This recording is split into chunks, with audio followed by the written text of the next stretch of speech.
मैं अपनी बिल्डिंग की चौथी मंजिल पर रहता हूं। मेरी बालकनी खुली रहती है क्योंकि वहां पौधे हैं जिन्हें रोशनी की जरूरत होती है। मेरे घर के पास बहुत सारे कबूतर हैं। मेरी बालकनी खुली रहती है, इसलिए कभी कभी वे गमलों में अंडे दे देते हैं।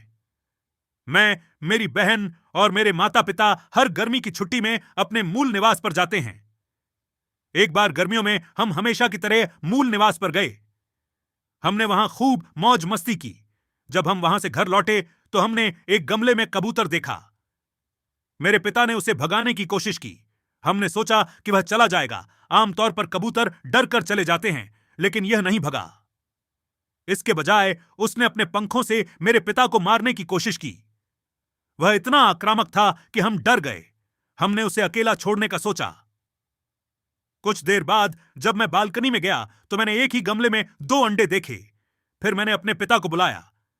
तब हम समझ गए कि वह अपने बच्चों की रक्षा कर रहा था और इसीलिए उसने हमें मारने की कोशिश की। फिर हमने कबूतर का नाम रखने के बारे में सोचा। हमने उसका नाम बहादुर रखा क्योंकि वह बहुत साहसी था। बहादुर हमेशा अंडों पर बैठा रहता था। वह शायद ही कभी वहां से जाता था। कुछ दिनों बाद अंडे से बच्चे निकले। 2 प्यारे कबूतर थे। बहादुर हर दिन कबूतरों को दाना देता था। एक दिन हम बाहर गए और जब लौटे तो एक कबूतर वहां नहीं था और दूसरा बुरी तरह घायल था।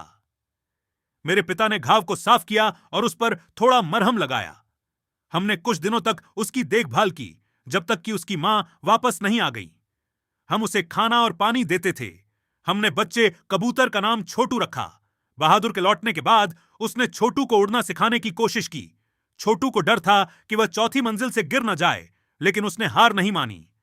कुछ दिनों के बाद छोटू ने उड़ना शुरू कर दिया और फिर छोटू और बहादुर दोनों चले गए।